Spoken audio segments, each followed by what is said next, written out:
नमस्कार दोस्तों, आपको रोहर क्लास में आपका स्वागत है। इरकोनी प्रकाशन के जो 19 नंबर सेट ये चल रहा है, जिसको मैं जीएस आपको जनरल साइंस 25 हुआ है, उसका डिस्कशन हम फुल डिस्कशन करवाएंगे। चलते हैं, पहला स्टार्ट करते हैं। 50 के बाद है, इससे पहले जीके है, जीके भी करवाएंगे।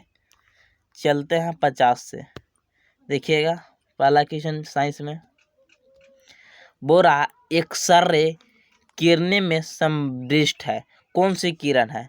इलेक्ट्रॉन है, केवल प्रोटॉन है, न्यूट्रॉन है, विद्युत चुम्बकीय तरंग है। ये विद्युत चुम्बकीय तरंग है। कैसे? अब जानते हैं कि याद रखिए, विद्युत चुम्बकीय तरंग कितने हैं? 7 गो है।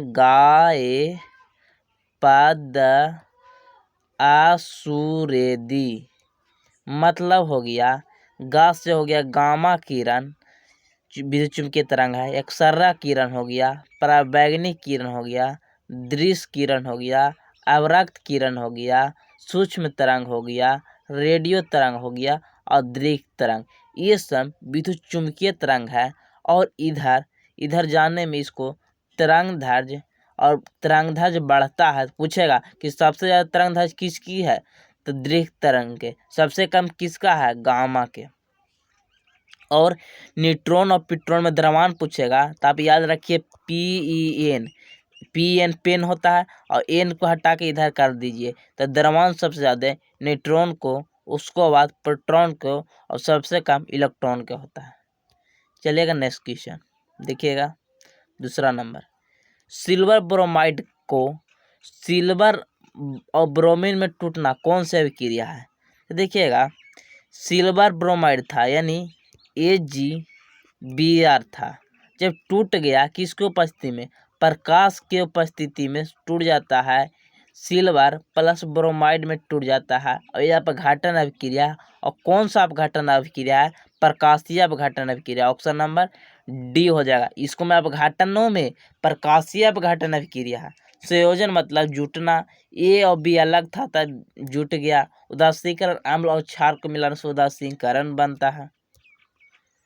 53 नंबर देखिएगा।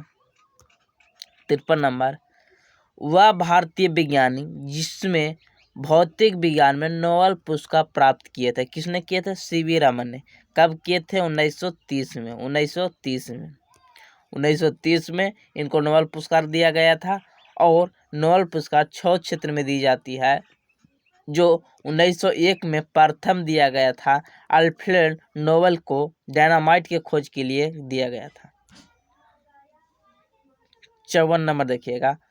यदि किसी व्यक्ति को पीठ पर चोट लग जाए, कोई व्यक्ति था उसको पीठ पर चोट लग गया, पीठ पर चोट लग गया, तो कृत्रिम स्वास्थ्य देने के लिए कौन सी विधि का प्रयोग करेंगे? सैफर विधि का प्रयोग करते हैं। सैफर विधि का होता है कि अगर पीठ पर चोट लग गया, मान लीजिए ये पीठ था, तो इसको सुता दीजिएगा पीठ के भाले। पीठ ऊपर हो जाएगा और पेट नीचे हो जाएगा, और इसको सुता के कृत्रिम श्वास देंगे। तो ये कौन सी विधि होगा? सैफर विधि। सिल्वेटर विधि, जब सीने में चोट लग जाए, और सीने में चोट लग जाएगा तो उल्टी बैठाएंगे, यानी पीठ के भाले सुताएंगे, यानी पीठ नीचे हो जाएगा। ये सिल्वेटर विधि हो जाएगा। चलेगा नेक्स्ट क्वेश्चन।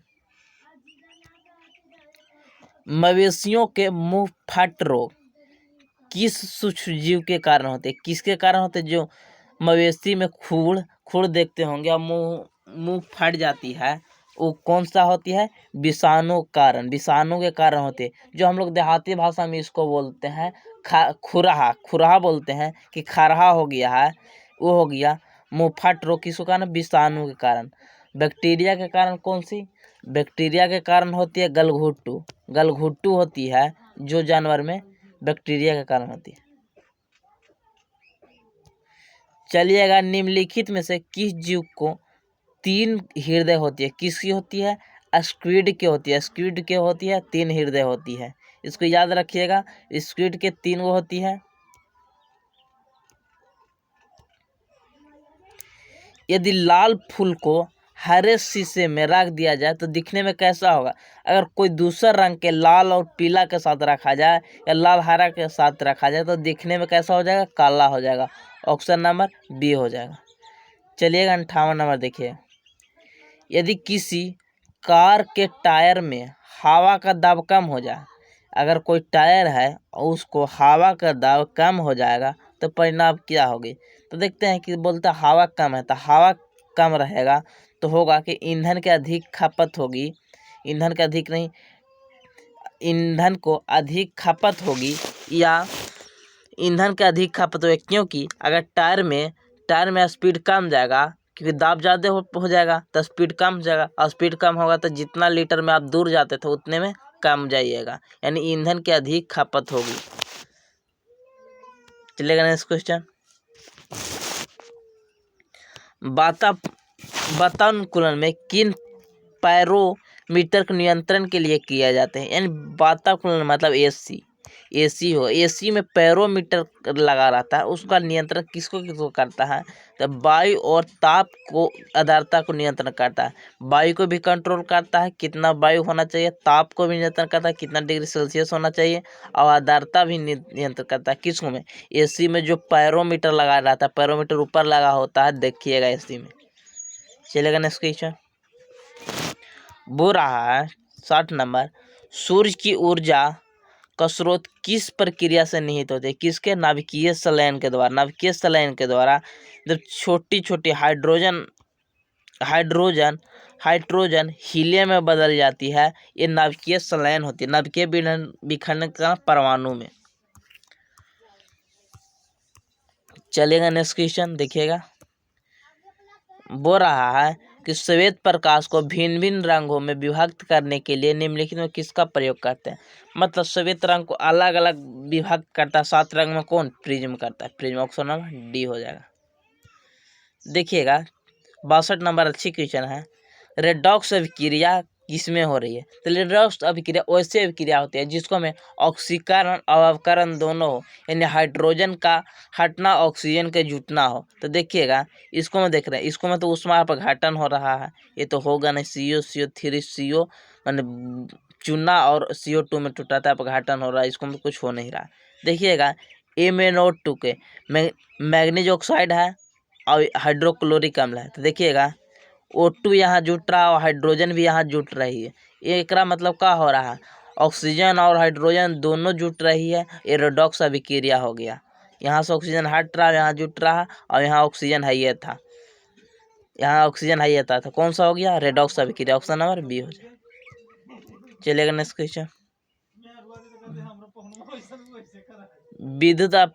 विद्युत चुंबक का प्रयोग की जाती है, किसमें की जाती है, विद्युत चुंबक ए अस्थायी चुंबक होती है, ये अस्थायी चुंबक होती है जिसका प्रयोग आह्वान घंटी यानी कॉलिंग बेल यानी अलार्म में प्रयोग करते हैं, किसको, आह्वान घंटी यानी कॉलिंग बेल अलार्म में प्रयोग करते हैं विद्युत चुंबक को, जो अस्थायी चुंबक होती है, जो आयरन की बनी होती है, चलेगा नेक्स्ट क्वेश्चन। पानी में अंशतः डूबी हुई छड़ मुड़ी हुई प्रतीत होती है, किसके कारण, ये अपवर्तन के कारण, ऑप्शन नंबर बी हो जाएगा, अपवर्तन के कारण टेढ़ी या प्रतीत होगी, टेढ़ी या पानी में टेढ़ी या उठी प्रतीत होती है अपवर्तन के कारण। पूर्ण आंतरिक परावर्तन चमक के बात करेगा तो पूर्ण आंतरिक परावर्तन, विवर्तन मतलब किसी का परछाई बना विवर्तन हो जाएगा। चलिएगा नेक्स्ट क्वेश्चन। एक डायोड एक ही दिशा में चालन करती है, और ये सब रेक्टिफायर में प्रयोग करते हैं, यानी ऑप्शन नंबर ए हो जाएगा, एक ही दिशा में चालन करती है डायोड। चलिएगा नेक्स्ट क्वेश्चन। कृत्रिम वर्षा बनाने के लिए बादलों पर निम्न से कौन सी यौगिक छिड़काया जाता है, कृत्रिम यानी कृत्रिम वर्षा को चीज आई तो सिल्वर आयोडाइड का प्रयोग करते हैं, ये नौसादर हो गया, एल्युमिनियम क्लोराइड कौन हो गया, अमोनियम क्लोराइड को नौसादर कहा जाता है। चलिएगा धूमत्तु मतलब हो गया जो, जिसे आप जानते हैं कि जो घूमती है, जो देखते नटगुलगुलिया उसको बोलते हैं, जो नटगुलगुलिया होती है वो पशुचारण के लिए अपने चरवाहा को जानवर के साथ एक स्थान से दूसरे स्थान पर ले जाती है। किसके कारण? चारे और पानी के लिए, चारे और पानी के आश्रित रहने के लिए घुमेतु उसको कहते हैं, जिसको हम लोग देखते नहीं है, भीख मांगता है, वो अपना भैंस रखता है, उसको बारे में घुमत्तु कहते हैं। यानी पशुचारण के लिए ऐसे जगह वो ले जाती है जहाँ चारे हो और पानी हो, वहाँ पहुँचाती है। देखिएगा, किस पदार्थ का द्रव स्वर्ण कहते हैं? किसको कहते हैं? पेट्रोलियम के। पेट्रोलियम को हम लोग द्रव सोना कहते हैं। डोलोमाइट का सूत्र का है, डोलोमाइट की होती है कैल्शियम कार्बोनेट और मैग्नीशियम कार्बोनेट। मैग्नीशियम कार्बोनेट दोनों का यौगिक होता है डोलोमाइट। ये कौन हो गया? ये हो गया काली चूना, ये हो गया बूझा चूना, और ये हो गया कैल्शियम कार्बोनेट। संगमरमर का ही है, खड़िया का ही है, या चौक का ही है। निम्नलिखित में से कौन सा एक ऊष्मीय इंजन नहीं है? माने ऊष्मा उत्पन्न नहीं करती है। कौन? Diesel engine. डीजल इंजन में ऊष्मा के कारण होती है। भाप टरबाइन भी ऊष्मा होगी, गैस चालित होगी। पवन चक्की में कहाँ ऊष्मा? पवन चक्की में ऊष्मा की जरूरत नहीं पड़ेगा। निम्न में से सबसे अधिक कठोर कौन सी है? High speed steel. इसको याद रखिएगा, हाई स्पीड स्टील सबसे ज़्यादा कठोर होती है, कास्ट आयरन से भी, माइल्ड स्टील से भी और कांच से भी। इसको आप अगर एलपी की तैयारी करिएगा तो इसको मैं फिटर ट्रेड में पढ़ा है ना है, कठोर सबसे ज़्यादा स्टील के बारे में। Iron, cast iron, high speed steel, mild steel, ये सब फिटर में पढ़ना है। चलिएगा नेक्स्ट क्वेश्चन। बोरा निम्नलिखित में से कौन सा मापन उपकरण बिना संपर्क यानी नन टाइप प्रयोग करते हैं? मैंने बिना संपर्क से कि हम लोग माप सकते हैं तापमान। किसको? पायरोमीटर से। पायरोमीटर। स्पीडोमीटर से स्पीड मापते हैं। निम्नलिखित में से कौन सी गैस में विरंजक यानी ब्लीचिंग का गुण होती है? किस में होती है? क्लोरीन में होती है। क्लोरीन में COCl2 होती है। जब ब्लीचिंग आ जाए ना तो उसमें क्लोरीन रहना ही चाहिए। 74, यदि किसी मशीन के अप्रमाणित स्नेहक तेल का प्रयोग करते हैं, अगर मतलब ऐसा तेल का प्रयोग करते हैं जिसको बारे में आप जानकारी नहीं है, तो उसको में क्या होगी? मशीन अधिक घिस जाएगी, स्नेह का तेल अधिक भी व्यय होगा, और मशीन चलने में आवाज होगा। ऑप्शन नंबर डी हो जाएगा। सभी ये दिक्कत होगी। चलिएगा नेक्स्ट क्वेश्चन, लास्ट क्वेश्चन है। लास्ट क्वेश्चन देख लीजिएगा, यानी इसको में हर चीज प्रॉब्लम होगा। 74 में देखिएगा 75 नंबर, बिना पानी से भरे यदि किसी विद्युत केतली में बिजली चालू किया जाए, देखते हैं टोस्टर में क्या करते हैं, आप पानी डालते हैं और गर्म करने लगते हैं, लेकिन इसको पानी न डाला जाए तो इसमें क्या होगी? इसकी विद्युत कुंडली जल जाएगी, विद्युत कुंडली कॉइल जल जाएगी। अगर विद्युत केतली में आप पानी नहीं डालेंगे तो विद्युत केतली जल जाएगी। जय हिंद, जय भारत। सब्सक्राइब कीजिए, लाइक कीजिए और बताइए कमेंट में कैसा लगा और क्या करना चाहिए हमें।